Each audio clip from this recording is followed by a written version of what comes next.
മാതൃകയുള്ളതാക്കി തീർക്കുവാനും ഞങ്ങളെ അനുഗ്രഹിക്കണമേ എന്ന് പ്രാർത്ഥിക്കുന്നു. ആമേൻ.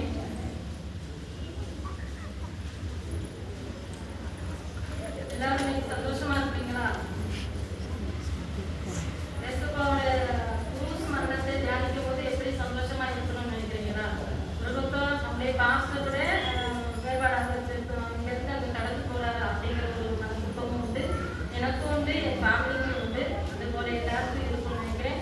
ஆனாலும் ஏசுப்பா எனக்கு தந்த ஒரு மொழிக்கு முன்னாடி ஒரு சிந்திக்க நான் ஆசைப்படுகிறேன். யோகனாக 8:36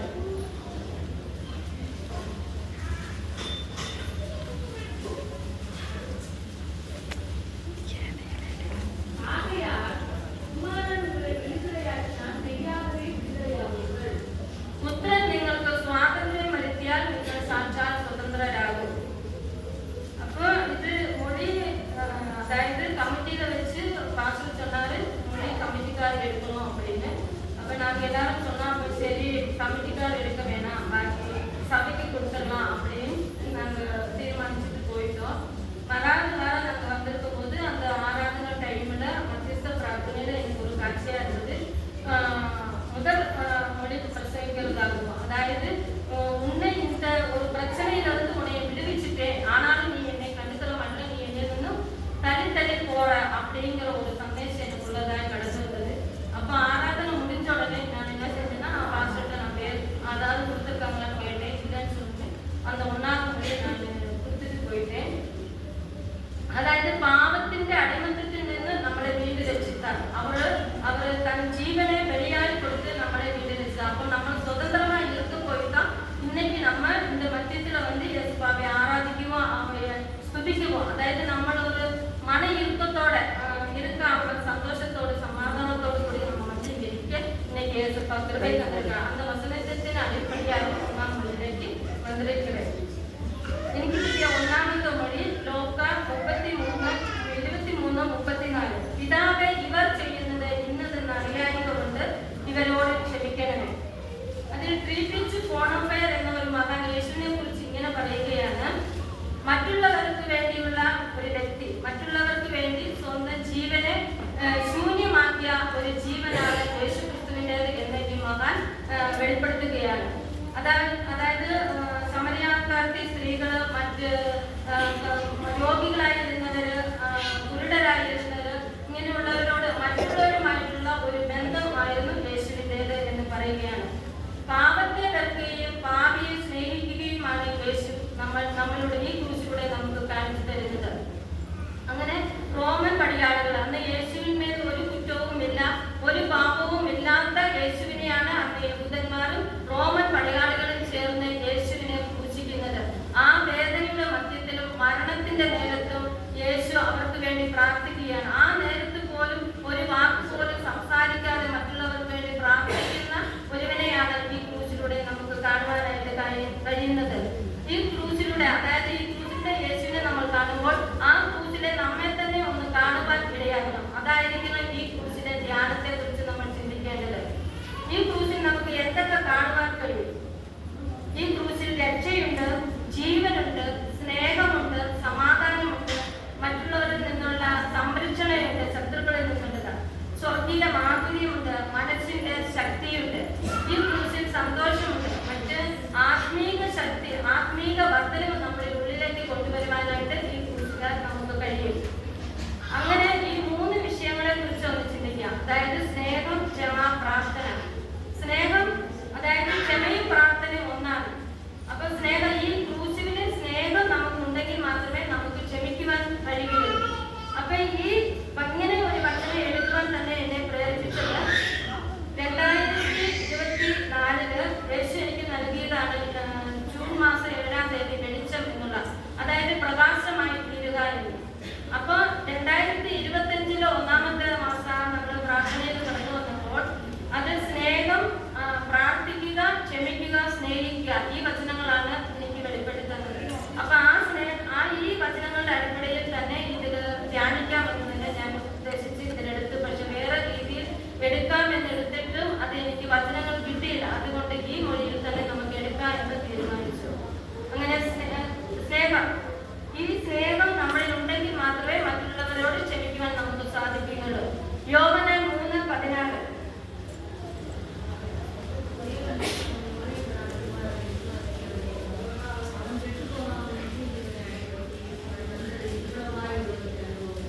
തന്റെ ഏകജാതനായ പുത്രനിൽ വിശ്വസിക്കുന്ന ഏവനും നശിച്ചു പോകാതെ നിത്യജീവൻ പ്രാപിക്കേണ്ടതിന് ദൈവം അവനെ നൽകുവാൻ തക്കവണ്ണം ലോകത്തെ സ്നേഹിച്ചു. തന്റെ ഏകജാതനെ പുത്രനെ എത്രമാത്രം ഈ വേദനയുടെ അനുഭവത്തിലൂടെ തന്റെ പിതാവ് ഈ പുത്രനെ ലോകത്തിന് വേണ്ടി അയച്ചു. അതായത് നമ്മുടെ രക്ഷയ്ക്ക് വേണ്ടി തന്റെ പുത്രനെ തന്ന് നമ്മളെ സ്നേഹിച്ചു. അപ്പൊ ആ സ്നേഹമാണ് നമ്മൾ മറ്റുള്ളവരിൽ ഉണ്ടാകണം എന്നാണ് ഈ വചനത്തിലൂടെ നമ്മെ പഠിപ്പിക്കുന്നത്. നമുക്കിപ്പോ കൂടുതലുണ്ടാകുന്ന സ്വാർത്ഥതയുള്ള സ്നേഹമാണ്. നമുക്ക് കാര്യസാധ്യത്തിന് വേണ്ടിയുള്ള സ്നേഹം. നമ്മുടെ കാര്യങ്ങൾ സാധിച്ചില്ലെങ്കിൽ അത് വേണ്ട എന്ന് പറഞ്ഞ് അവരിൽ നിന്ന് വിട്ടുമാറുന്നു. മറ്റുള്ളവർക്ക് അവരാൽ നമുക്ക് കാര്യം സാധിക്കണമെങ്കിൽ അവരോട് ഭയങ്കര അടുപ്പവും സ്നേഹവും ഒക്കെ നമുക്ക് കാണാം. അതുപോലെ നമ്മൾ എല്ലാവരും സ്നേഹം ആഗ്രഹിക്കുന്നവരാണ്. പക്ഷേ മാതാപിതാക്കളിൽ നിന്ന് കിട്ടാത്ത സ്നേഹം മറ്റു മക്കൾ എന്ത് ചെയ്തു? മറ്റുള്ളവരാണ് സ്നേഹത്താൽ ആഗ്രഹിച്ചു പോകുന്നത്. അതായത് ഫ്രണ്ട്സുകളിൽ മറ്റുള്ളവരിലുമായിട്ട് അങ്ങനെ സ്നേഹം ആഗ്രഹിച്ചു പോകുന്നു. അതുപോലെ ഭാര്യ ഭർത്താക്കന്മാർ തന്റെ സ്നേഹം മനസ്സിലാക്കാത്തവർ മറ്റുള്ള അന്യരിൽ നിന്നും ആ സ്നേഹം ആഗ്രഹിക്കുന്നവരാണ്. അപ്പൊ നമ്മെ സ്നേഹിച്ച യേശു നമ്മെ ജീവനോടെ നമുക്ക് ബലിയായി തന്നുകൊണ്ടാണ് നമ്മെ സ്നേഹിച്ചതെന്ന് ഈ ക്രൂസിലൂടെ നമുക്ക് ചിന്തിക്കുവാൻ കഴിയണം. സ്വന്തം പുത്രനെ നമുക്ക് വേണ്ടി തന്നു എന്ന് നമ്മൾ കാണുവാനായിട്ട് കഴിയണം. അതായത് എനിക്ക് വേണ്ടി എന്റെ യേശു ശിക്ഷ ഏറ്റുവാങ്ങി എന്ന് നമ്മൾ ചിന്തിക്കുവാൻ കഴിയണം. പ്രിയമുള്ളവരെ, അങ്ങനെ ഈ ശിക്ഷ എനിക്ക് വേണ്ടിയാണ്, എന്റെ മക്കൾക്ക് വേണ്ടിയാണ്, അല്ലെ എന്റെ ഭർത്താവിന് വേണ്ടിയാണ്, എന്റെ കുടുംബത്തിന് വേണ്ടിയാണ് എന്ന് നമ്മൾ ഈ ക്രൂസിലൂടെ ചിന്തിക്കുവാൻ കഴിയണം. നമ്മുടെ ഒരു സാഹചര്യത്തിൽ നമ്മൾ തളർന്നു പോകുമ്പോൾ ഈ ക്രൂസിലേക്ക് നോക്കുമ്പോൾ നമുക്ക് കിട്ടും ആശ്വാസത്തെ പകരുന്ന ഈ ക്രൂസിന്റെ വചനങ്ങൾ നമ്മൾക്ക് ആശ്വാസത്തെ വാർത്തകൾ നൽകുവാൻ ഇടയാക്കും. അങ്ങനെ ഈ യേശുക്രിസ്തു നമുക്ക് നൽകിയ സ്നേഹം, അതായത് മറ്റുള്ളവർക്ക് നമ്മൾ കൊടുക്കുവാൻ ബാധ്യസ്ഥരാണ്. അതുപോലെ തന്നെ ആ സ്നേഹം ദൈവത്തിലേക്ക് നമ്മൾ ഉണ്ടാകണം. ആ ദൈവ സ്നേഹം ഉണ്ടെങ്കിൽ മാത്രമേ ആ മറ്റുള്ളവരെ നമുക്ക് സ്നേഹിക്കുവാനും സാധിക്കുകയുള്ളൂ. ഏറ്റവും അധികം, അതായത് നമ്മുടെ ജീവിതത്തിൽ ഏറ്റവും അധികമായി സ്നേഹിക്കുന്ന ഒരാളുണ്ടെങ്കിൽ അത് യേശുക്രിസ്തുവാണ്. അപ്പോ യേശുക്രിസ്തു എന്നായിരിക്കുന്നു. അതുകൊണ്ട് പ്രിയമുള്ളവരെ, നമ്മുടെ ജീവിതത്തിൽ ഏറ്റവും അധികം സ്നേഹമുള്ള മനുഷ്യൻ എന്ന് പറയുന്നത് യേശുവാണ്. അപ്പൊ ഇവിടുത്തെ യോഹന്നാൻ പറയുകയാണ്, ദൈവത്തെ അല്ലാതെ വേറൊരാൾക്കും നമ്മെ സ്നേഹിക്കുവാൻ കഴിയില്ല. അത്രമാത്രം നമ്മെ ഈ ലോകത്തിൽ നിന്ന് നമ്മെ പാപികളായി നമ്മളെ യേശു സ്നേഹിച്ചു എന്ന് പറയുകയാണ്. ക്ഷമിക്കുക, ഈ ദിവ്യ സ്നേഹം നമ്മളിൽ ഉണ്ടെങ്കിൽ മാത്രമേ പ്രിയമുള്ളവരെ മറ്റുള്ളവരോട് നമുക്ക് ക്ഷമിക്കുവാൻ സാധിക്കുകയുള്ളൂ. അതായത് നമ്മൾക്കൊരു കുഞ്ഞിനെ കണ്ട് ഓടിച്ചെന്ന് എടുത്ത് അതിനെ ലാളിച്ച് അതിനെ കൊഞ്ചിച്ച് ഉമ്മ വയ്ക്കാറുണ്ട്. അതേസമയം അതിന്റെ അടുത്ത് തൊട്ടടുത്ത് ഒരു കുഞ്ഞുണ്ടാകുകയാണെങ്കിൽ ആ കുഞ്ഞിന് ചിലപ്പോൾ അംഗവൈകല്യമുള്ളതോ അല്ലെ കാണാൻ ഭംഗിയില്ലാത്തതോ അല്ലെങ്കിൽ രോഗാവസ്ഥയിലായിരിക്കുന്നതോ ഏതെങ്കിലും ഒരു മറ്റു അവസ്ഥകളിലായിരിക്കുന്ന ഒരു കുഞ്ഞാണെങ്കിൽ നമ്മൾ ഓടിച്ചതിനെ എടുക്കുമോ അല്ലെങ്കിൽ കൊച്ചിക്കോ ഉമ്മ വെച്ച് കൊടുക്കുമോ എന്ന് ചിന്തിച്ചു നോക്കുക. നമ്മൾ അപ്പോൾ കാണിക്കുന്നത് നമ്മുടെ ഒരു കാണുന്ന ഒരു ഇഷ്ടമാണ് അതിൽ തോന്നുന്നത്. അത് സ്നേഹമല്ല, അത് നമ്മൾ ഭംഗിയായി കാണുന്ന ഒരു വസ്തുവിൽ അല്ല ഒരു ജീവിയോട് കാണുന്ന ഒരു ഇഷ്ടമാണ് അവിടെ തോന്നിക്കുന്നത്. പ്രിയമുള്ളവരെ, സ്നേഹമൊന്ന് നമ്മളെ തകരാതെയും തളർത്താതെയും നിർത്തുന്ന ഒരു മരുന്നാണ് ഈ സ്നേഹം. ആ സ്നേഹം നമുക്ക് യേശു നൽകിയിട്ടുണ്ട് ഈ കുറിച്ചിലൂടെ. ആ സ്നേഹത്തിലൂടെ നമുക്ക് മറ്റുള്ളവരെ സ്നേഹിക്കുവാൻ, സ്നേഹബന്ധങ്ങളെ കൂട്ടിച്ചേർക്കുവാൻ നമുക്ക് കഴിയണം. അങ്ങനെ അതായത് 1 കൊരിന്ത്യർ 13-ാം അധ്യായത്തിൽ ഈ സ്നേഹത്തെ കുറിച്ച് ഒത്തിരിയേറെ വാക്യങ്ങൾ നമുക്ക് വായിക്കാനായിട്ട് കഴിയും. ക്ഷമ. എന്താണ് ക്ഷമ? യഥാർത്ഥത്തിൽ ക്ഷമ എന്ന് പറയുന്നത് സഹിക്കുക, സഹനശക്തി ഉണ്ടാവുക. ഏറ്റവും അത് എത്രത്തോളം സഹിക്കാൻ പറ്റുമോ അത്രത്തോളം സഹിക്കുക എന്നുള്ളതാണ്. അപ്പൊ ഈ ക്ഷമയെ കുറിച്ച് പറയുന്നത് ഈ ക്ഷമയും പ്രാർത്ഥനയും ഒന്നാണ്. യേശു യഥാർത്ഥത്തിൽ ക്രൂശിൽ കിടന്നുകൊണ്ട് മറ്റുള്ളവർക്ക് വേണ്ടി പ്രാർത്ഥിക്കുകയാണ്. ആ പ്രാർത്ഥനയാണ് ഇവിടെ ക്ഷമയായി അനുഭവപ്പെടുന്നത്. യേശു പിലാത്തോസിന്റെ ഭവനം മുതൽ ഗാഗുൽത്താ മല വരെയും ഒത്തിരിയേറെ പീഡനങ്ങൾ, സഹനങ്ങൾ ഒത്തിരിയേറെ അനുഭവിക്കുന്ന പീഡകൾ, സങ്കടങ്ങൾ, വ്യാകുലതകൾ, നിന്ദകൾ, പരിഹാസങ്ങൾ, നമുക്ക് വേണ്ടി യേശു അനുഭവിച്ച വേദനകൾ ഇന്ന് ഈ ക്രൂശിലൂടെ നമുക്ക് ചിന്തിക്കുവാനായിട്ട് കഴിയും. യേശുവിനെ അടിക്കുകയാണ്. 39 അടി അടിച്ചാണ് യേശുവിനെ ഗാഗുൽത്താ മലയിലേക്ക് നടത്തിക്കൊണ്ട് ചെല്ലുന്നത്. ആ 39 അടി അടിക്കുമ്പോൾ ആ ചാട്ടവാറാല് എത്രത്തോളം ആ ശരീരത്തിൽ ഉണ്ടാകുന്ന മാംസകഷ്ണങ്ങൾ ഇളകി മറിഞ്ഞ് വരത്തക്ക രീതിയിലാണ് യേശുവിനെ അടിക്കുന്നത്. ആ മാംസകഷ്ണങ്ങൾ ഇളകി മറിഞ്ഞ് വരുന്ന അവസ്ഥയിൽ പോലും യേശു ഒരു വാക്ക് പോലും ഇല്ലാതെ സംഗീത 22:14 പറയുന്നു, ഞാൻ വെള്ളം പോലെ തൂകിപ്പോകുന്നു, എന്റെ അസ്ഥികളെല്ലാം ബന്ധം വിട്ടിരിക്കുന്നു, എന്റെ ഹൃദയം മെഴുകുപോലെ ആയും എന്റെ ഉടലിന്റെ നടുവേ ഉരുകിയിരിക്കുന്നു. വെള്ളം പോലെ എന്റെ ശരീരം തൂക്കിപ്പോയിരുന്നു. പക്ഷെ ഈ മെഴുകുതിരിയുടെ സ്വഭാവം മറ്റുള്ളവർക്ക് വേണ്ടി എരിഞ്ഞ്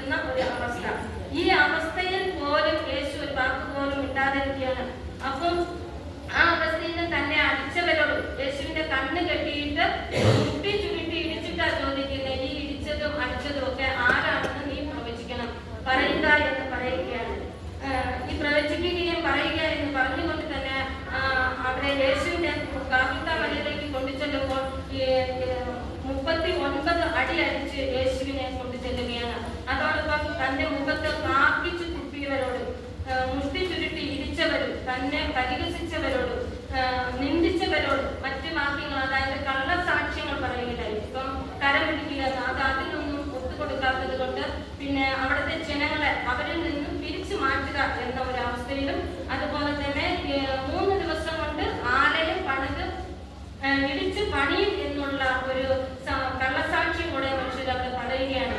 ഈ കള്ളസാക്ഷ്യങ്ങളെല്ലാം ഒത്തുവരാത്തത് കൊണ്ട് യേശുവിനെ പിന്നെയും കൊണ്ട് പീലാത്തോസിന്റെ കയ്യിൽ ഏൽപ്പിക്കുകയാണ്.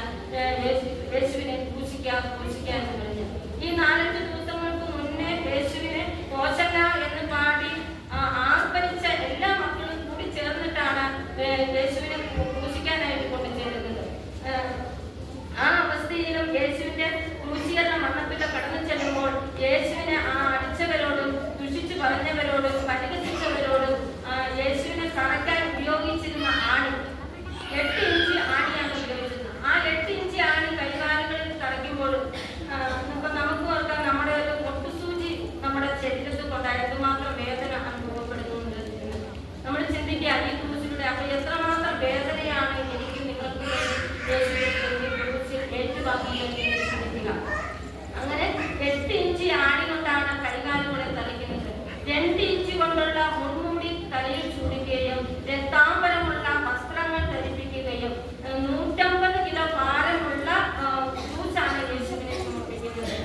അപ്പൊ അതിന്റെ ഇടയിൽ കുറേക്കാരനായ ശിമയോനെ കൊണ്ട് ഈ ക്രൂശ് ചുമപ്പിക്കുകയാണ്. അന്നേരം ഈ അടിച്ച് പരിഹസിച്ച് ഇവരെ വഴി നിർത്തിക്കൊണ്ട് പോകുമ്പോഴും ഈ വേദനകളെല്ലാം അനുഭവിച്ചത് 17 മണിക്കൂറാണ്. ഇത് നമ്മൾ ചിന്തിച്ചു നോക്കിയാൽ നമ്മുടെ വേദനകൾ ഒരു ശാരീരികമായ വേദനകൾ, അല്ലെ രോഗങ്ങൾ, ഇങ്ങനെ എന്തെങ്കിലും വന്നു കഴിഞ്ഞാൽ നമ്മളെ കൊണ്ട് സഹിക്കാൻ പറ്റുന്നുണ്ടോ എന്ന് ചിന്തിക്കുക. ഈ ക്രൂശിലൂടെ അത്രയധികം നമ്മളെ സ്നേഹിച്ചത് കൊണ്ടാണ് ഈ സഹനശക്തി യേശുവിന് ഉണ്ടായിരുന്നത്. നമ്മളെ അത്രമാത്രം സ്നേഹിച്ചു, അത്രമാത്രം ക്ഷമയോടെ ഈ ഭൂമിയിലേക്ക് നമ്മൾ നടക്കണം എന്നുള്ള പാപിയായ നമ്മളെ ഇപ്പോഴും സ്വീകരിച്ച യേശുവിന് ഈ ക്രൂശീകരണ മരണം അതിന്റെ തലയോടെ സ്ഥലത്ത് കൊണ്ട് ചെന്ന് കഴിഞ്ഞപ്പോൾ വലത്ത് ഇടത്തുമായിട്ട് 2 കള്ളന്മാരെ കൊണ്ട് നിർത്തിയിരിക്കുകയാണ്. അവരെ 2 പേരെ അങ്ങോട്ടും ഇങ്ങോട്ടും തലയ്ക്കുമ്പോഴാണ് യേശു ക്രൂശിൽ കിടന്നുകൊണ്ട് പറയുകയാണ്, പിതാവേ, ഇവർ ചെയ്യുന്നത് ഇന്നതെന്ന് അറിയായിക കൊണ്ട് ഇവരോട് ക്ഷമിക്കണമേ. എന്തൊരു വലിയ ക്ഷമയാണ് യേശു ക്രിസ്തു ഈ ക്രൂശിലൂടെ നമ്മെ പഠിപ്പിക്കുന്നത് എന്ന് ചിന്തിക്കേണ്ടത് അത്യാവശ്യമാണ്. അതപ്പോൾ നമ്മുടെ ജീവിതത്തിലേക്ക് അത് കടന്നു ചെല്ലുമ്പോൾ നമ്മൾ എന്തുമാത്രം മറ്റുള്ളവരോട് ക്ഷമിക്കുവാൻ നമുക്ക് കഴിയുന്നുണ്ട് എന്ന് നമുക്ക് ചിന്തിക്കുക. നമ്മൾ സാധാരണ ഒരു വിഷയം തന്നെ പറഞ്ഞു കഴിഞ്ഞാൽ ആരെങ്കിലും ഒന്ന് കുറ്റം പറഞ്ഞാലോ, അല്ലെങ്കിൽ നമ്മളെ മാറ്റി നിർത്തിയാലോ, അല്ലെങ്കിൽ എന്തെങ്കിലും വഴക്ക് പറഞ്ഞാലോ നമ്മളെ കൊണ്ട് സഹിക്കാൻ പറ്റുകയില്ല. അപ്പം തന്നെ എതിർത്ത് നിൽക്കുകയാണ്. ഈ ന്യായവിസ്താരണ സ്ഥലത്തും യേശുവിനെ കൊണ്ട് നിർത്തുമ്പോഴും ഈ യേശു ഒരു വാക്ക് പോലും പറയാതെ നിൽക്കുകയാണ്. പക്ഷെ നമ്മളെ ഒരു ന്യായവിസ്താരണത്തിന് വിളിച്ചു കഴിഞ്ഞാൽ എന്തൊരു ന്യായവിസ്താരണം നടത്തുന്നവരെ പോലും ചിലപ്പോൾ തട്ടിക്കയർത്തുന്നിരിക്കും. ആ അവസ്ഥയിൽ പോലും യേശു ഒരു വാക്ക് പോലും പറയാതെ മറ്റുള്ളവർക്ക് വേണ്ടി ആ കുറിച്ച് കിടന്ന് പ്രാർത്ഥിക്കുകയാണ്. പിതാവേ, ഇവർ ചെയ്യുന്നത് ഇന്നതെന്ന് അറിയായത് കൊണ്ട് ഇവരോട് ക്ഷമിക്കണമേ. ഈ ക്ഷമ എന്തുമാത്രമാണെന്ന് ഈ കുറിച്ചിലൂടെ നമുക്ക് ചിന്തിക്കാം. അപ്പൊ പത്രോസ് യേശുവിനോട് ചോദിക്കുകയാണ്, എന്റെ സഹോദരൻ എന്നോട് തെറ്റ് ചെയ്തു കഴിഞ്ഞാൽ ഞാൻ എത്ര പ്രാവശ്യം അവരോട് ക്ഷമിക്കണം എന്ന് പത്രോസ് ചോദിക്കുക. അപ്പൊ പത്രോസ് വിചാരിച്ചു കാണും 7 പ്രാവശ്യം ക്ഷമിച്ചാൽ മതി എന്ന് യേശു പറയുന്നതായിരിക്കും. പക്ഷേ 70 തവണ നീ നിന്റെ സഹോദരനോട് ക്ഷമിക്കണം എന്ന് പത്രോസിനോട് യേശു പറയുകയാണ്. അന്ന് പത്രോസിനോട് യേശു പഠിപ്പിക്കുകയാണ്, അതിരുകളില്ലാതെ ക്ഷമിക്കണം എന്ന്. ഈ അതിരുകളില്ലാത്ത ക്ഷമയാണ് നമ്മുടെ ഇടയിലും ഉണ്ടാകണമെന്ന് ഇന്ന് ഈ തിരുവചനത്തിലൂടെ നമ്മെ പഠിപ്പിക്കുകയാണ്. അതുപോലെ അപ്പോസ്തല പ്രവൃത്തി 6:14, നിങ്ങൾ മനുഷ്യരോട് അവരുടെ പിഴകളെ നിങ്ങൾ ക്ഷമിച്ചാൽ നിങ്ങളുടെ സ്വർഗ്ഗസ്ഥനായ പിതാവ് നിങ്ങളോട് ക്ഷമിക്കും.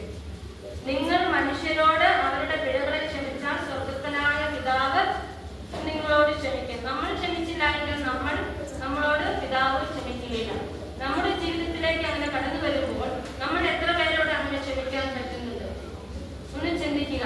ഈ വചനത്തിലൂടെ യേശുക്രിസ്തു പഠിപ്പിക്കുകയാണ്, മറ്റുള്ളവർക്ക് വേണ്ടി നമ്മൾ പ്രാർത്ഥിക്കുക, അവരോട് ക്ഷമിക്കുക, അവർക്ക് വേണ്ടി മുട്ടിന്മേൽ നിന്ന് പ്രാർത്ഥിക്കണമെന്നാണ്. ഈ ജീവിതത്തിലേക്ക് കടന്നു നമ്മുടെ പിഴകളെ ക്ഷമിക്കണം, നമ്മുടെ കാര്യാദികളെ നടത്തണം എന്നൊക്കെ മാത്രമേ. പലപ്പോഴും നമ്മുടെ ചിന്തകൾ ഞാൻ ചെയ്യുന്നത് ശരിയാണ്, ഞാൻ ചെയ്യുന്നത് എല്ലാ വിധത്തിലും ശരിയാണ്, പ്രവർത്തിക്കുന്നത് ശരിയാണ്, കാണുന്നത് ശരിയാണ്, എല്ലാം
ദൈവത്തിനുള്ള പദ്ധതിയില്ല. അപ്പൊ ആ പദ്ധതി അനുസരിച്ചാണ് നിന്നെ ഇവിടെ എനിക്ക് എഴുതി കൊണ്ടുവന്നിരിക്കുന്നത് എന്നാണ് യേശു ക്രിസ്തു എനിക്ക് നൽകിയ വാഗ്ദത്തം.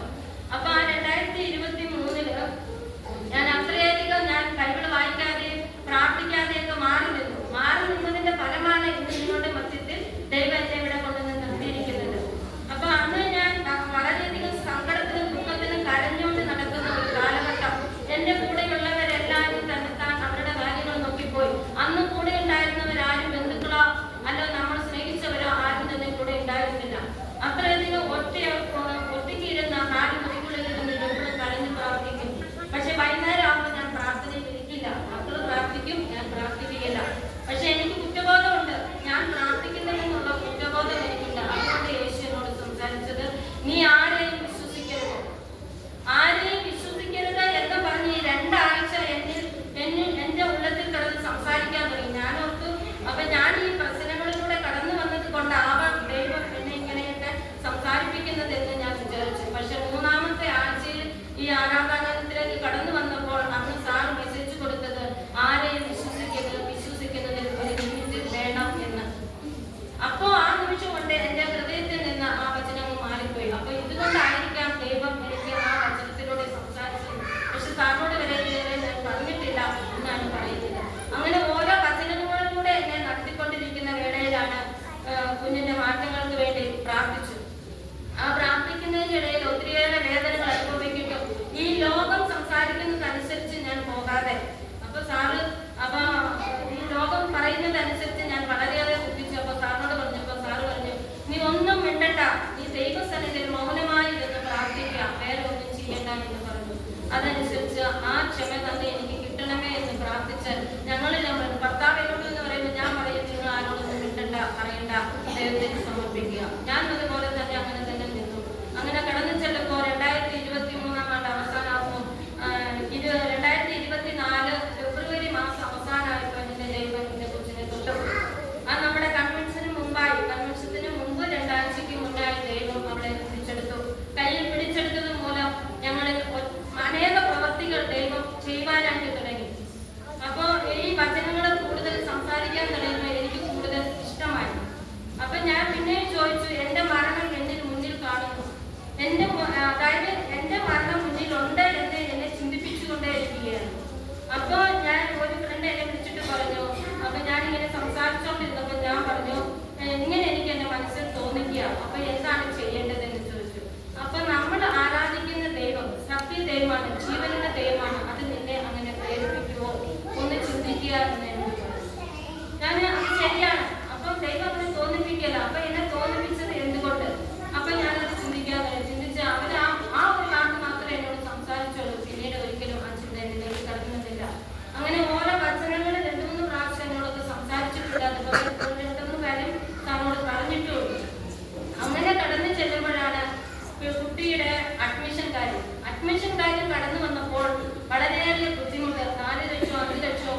അതുപോലെ നിന്നെ കൊണ്ട് ആവുന്ന എത്ര രൂപയാണോ അടയ്ക്കാൻ പറ്റുന്നത്, ആ അവസ്ഥയിൽ ഇന്ന് ദൈവം ഞങ്ങളെ ഉയർത്തി വെച്ചിരിക്കുകയാണ്.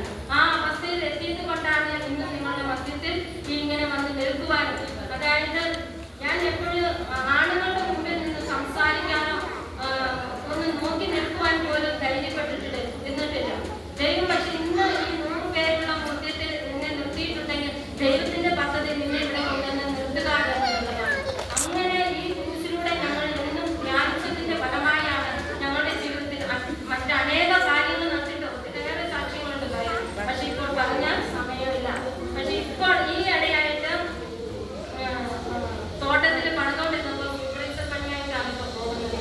അപ്പോൾ പണിതുകൊണ്ടിരുന്നപ്പോൾ ആ ഒരു നല്ല ഇടിയും മിന്നലും കാറ്റുമുള്ള ഒരു സമയത്തായിരുന്നു. അന്ന് അവിടെ ഞാൻ ഓർത്ത് ആ സമയത്ത് പുള്ളിയെ വിളിക്കണം എന്ന് ഞാൻ ഓർത്തതാണ്. പക്ഷെ ഇപ്പോൾ എടുത്താൽ ശരിയാകത്തില്ല, ഇടിയും മിന്നലും ഇടിയല്ലേ, അതുകൊണ്ട് വേണ്ട എന്ന് ഞാൻ വിചാരിച്ചു ഞാൻ ഇല്ലാതിരുന്നു. പക്ഷെ അന്ന് ആ നിന്നിരുന്ന സ്ഥലത്ത് തന്നെ ഒരു മഴ നല്ല ഒരു വണ്ണമുള്ള ആള് പോകാം അങ്ങനത്തെ ഉള്ള ഒരു അവസ്ഥയിലുള്ള ഒരു മല ഒടിഞ്ഞ് താഴേക്ക് വീഴും. പക്ഷെ ആ കൂടെ നിന്നുള്ളവരെല്ലാം വിളിച്ചിട്ട് പറഞ്ഞു എലിയാസേ ഓടിക്കോ എന്ന് പറയുന്നുണ്ട്. പക്ഷെ എങ്ങോട്ട് ഓടാൻ ആരും പറഞ്ഞിട്ടില്ല. പുള്ളി നേരെ മുകളിലേക്ക് നോക്കി നിൽക്കുമ്പോൾ മഴ നേരേക്ക് ഇങ്ങനെ വന്നുകൊണ്ടിരിക്കുന്നു. പക്ഷെ ആ തൊട്ടടുത്ത് ഇങ്ങനെ ഈ ഭാഗങ്ങളിലായിട്ട് വീഴുന്നത് കണ്ടു. ദൈവം അത്രത്തോളം കാത്തു പരിപാലിക്കുന്ന ദൈവമാണ്. പ്രിയമുള്ളവരെ, ദൈവത്തിന്റെ സ്നേഹവും ദൈവത്തിന്റെ ക്ഷമയും നമ്മൾ രുചിച്ചറിഞ്ഞെങ്കിൽ അത് മറ്റുള്ളവർക്ക് നമുക്ക് കാണിക്കുവാൻ ബാധ്യസ്ഥരാണ്. അത് മറ്റുള്ളവർക്ക് കൊടുക്കുവാൻ നമ്മൾ സന്നദ്ധരാകണം. പ്രിയമുള്ളവരെ, നമുക്ക് മാത്രം കിട്ടിയാൽ പോരാ, നമുക്കും അതായത് ദൈവത്തിന്റെ വെളിച്ചം നമുക്ക് കിട്ടി.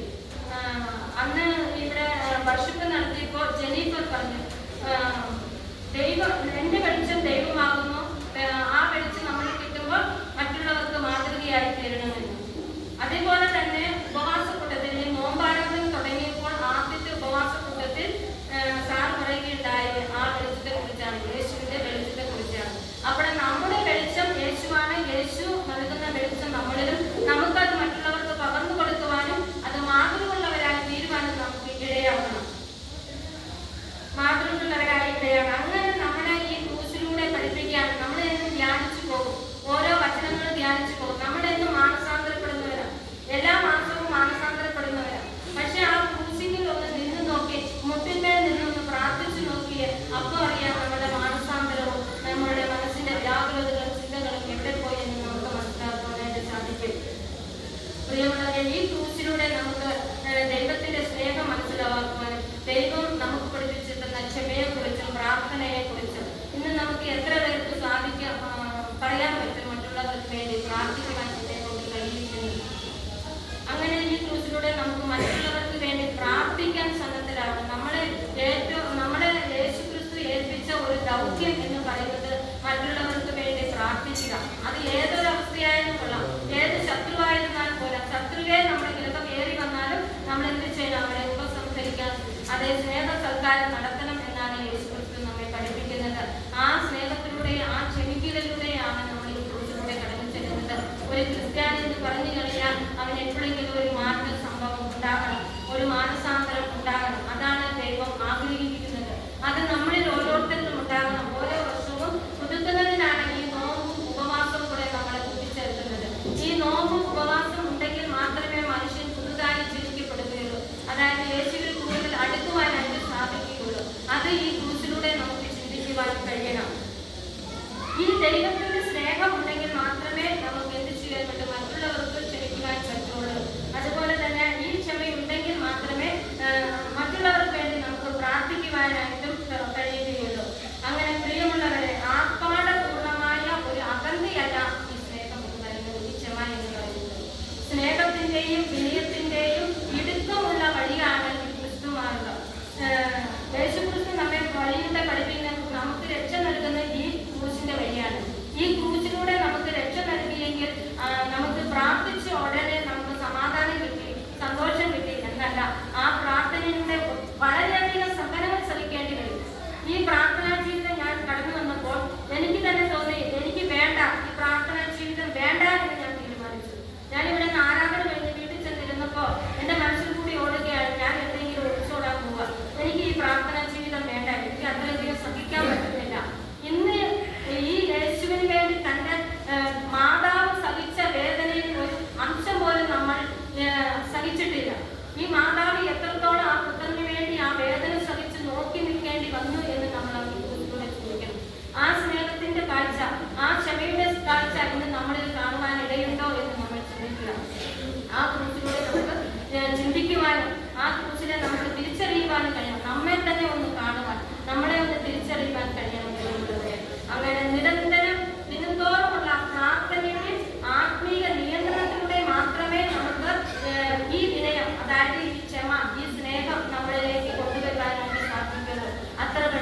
കൊണ്ടുവരാൻ എളുപ്പമല്ല.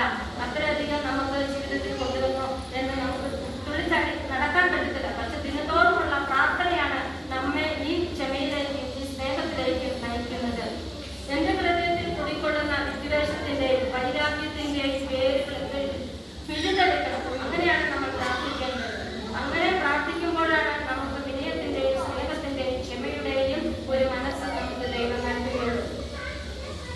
നമ്മൾ ഏറ്റവും കൂടുതൽ അഭിമുഖീകരിക്കുന്ന മറ്റുള്ളവരുടെ പ്രശ്നങ്ങളിൽ